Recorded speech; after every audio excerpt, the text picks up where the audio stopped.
Hey everyone! So we are doing the grade 6 module 1 lesson 4, which is about equivalent ratios.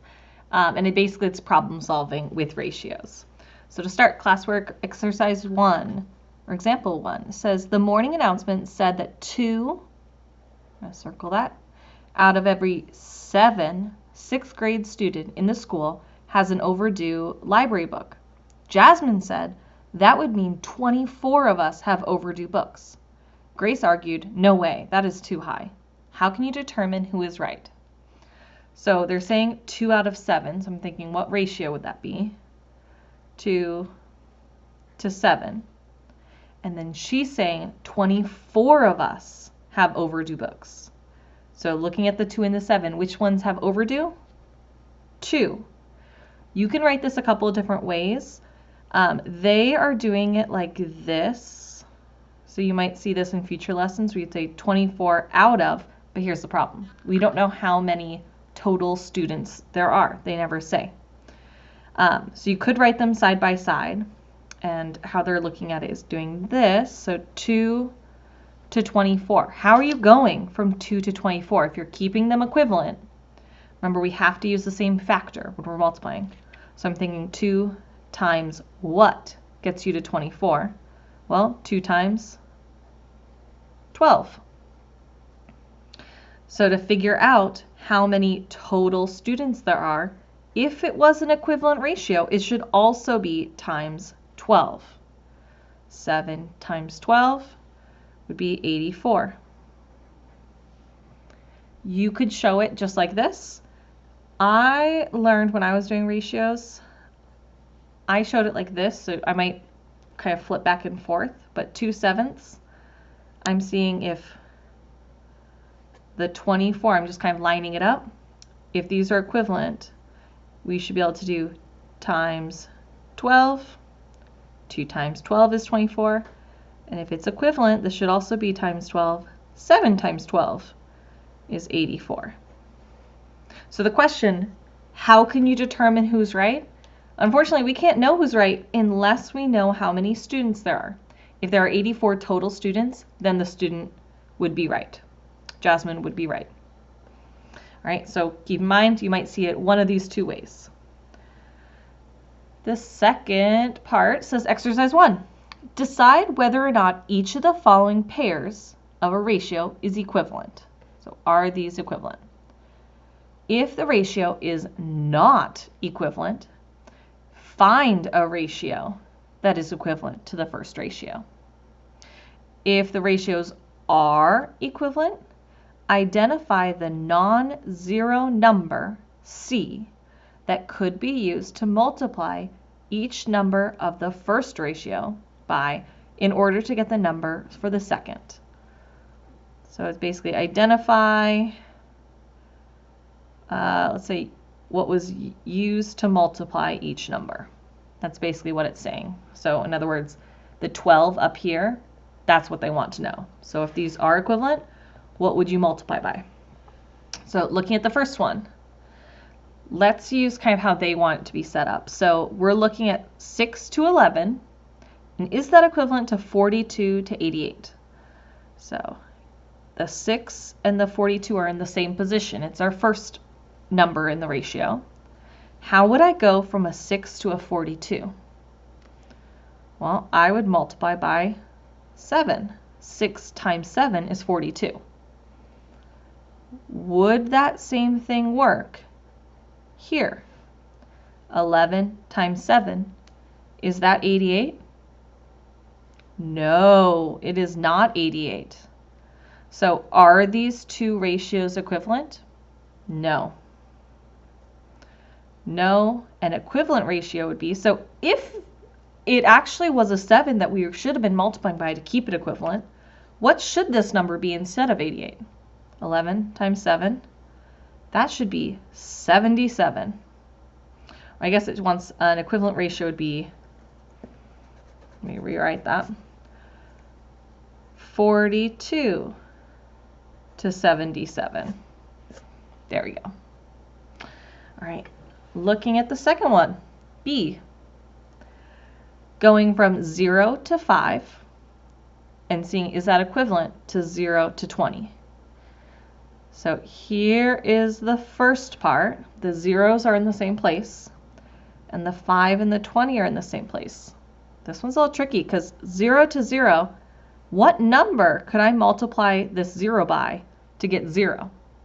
Kind of a trick question. It could be truly any number. So let's maybe not start there. Let's figure out what this one should be first. If these are equivalent, it should be the same number. So I can look at the second numbers to figure out what the factor should be. So 5 times what equals 20? 5 times 4 equals 20. Let's see if that 4 works here. Is 0 times 4 0? It is. Anything times 0 is 0. So are these equivalent? Yes. And the value C, so C is the number that we use to multiply each ratio, is 4. That's what we multiply by. Oopsies, there we go, here it is. On the second part, it says exercise 2. In a bag of mixed walnuts and cashews, so we're using walnuts and cashews, the ratio of the number of walnuts to the number of cashews, we're keeping it walnuts then cashews, is 5 to 6. So if there are 5 walnuts, there are 6 cashews. Determine the number of walnuts that are in the bag if there are 54 cashews. Use a tape diagram to support your work. Justify your answer by showing that the new ratio you created of the number of walnuts to the number of cashews is equivalent to 5 to 6. So we're seeing how does this relate, how does this relate to a tape diagram? So our ratios we're working with are 5 to 6, and now we have 54, but it's cashews. Which of these numbers was cashews again? Oh, walnuts, then cashews. So if these are my walnuts, my cashews, you could either write them underneath, or if you're liking how Eureka does it, it would be some number of walnuts to 54 cashews.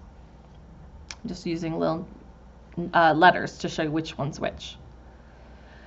So again, going from 6 to 54, we should have some number being multiplied here. And that same number should work for the second part. All of a sudden, I don't know how I want my things to cross. This looks wrong, but forget that. So 6 to what would get me that 54? 6 times 9 is 54. So if I keep that same factor here, 5 times 9 should be 45. Let's see with a tape diagram if this is still right. So we have walnuts and cashews. And thinking back to yesterday, how did we model that? So if it's 5 to 6, I'm going to draw 5 units with the walnuts. I'm going to do 1, 2, 3, 4. 1, 2, 3, 4, 5 parts. Cashews, there should be 6. So I'm going to copy those 5 and then extend just a little.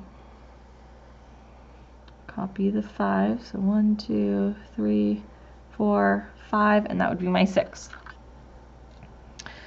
So we already figured out if this is 54, oopsies, 54, that we, to go from 6 to 54, would have to multiply by 9. What that's saying is this should be 9, 9, 9, 9, 9, 9. Does that equal 54? 9, so that'd be 1, 2, 3, 4, 5, 6. 9 times 6, 54.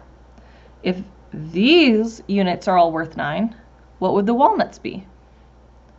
9, 9, 9, 9, 9. 1, 2, 3, 4, 5. 9 times 5, 45. There we go. Did we answer the question? It says use a tape diagram to support your work. Justify your answer by showing you created the new ratio you created of the number of walnuts to the number of cashews is equivalent. Yep, I think we did. So how many walnuts are there? There are 45 walnuts if there are 54 cashews. All right, I believe that is the end of the classwork. So what I'd like you to do is read through the summary. It looks really similar to the last lessons. The key is making sure that you know that whatever you are finding an equivalent fraction, there has to be the same factor. Did I say fraction? Equivalent ratio. There has to be the same factor multiplied by both numbers to create the new ratio. So read through the lesson summary, and then here is your problem set for today. Good job, everybody. Bye.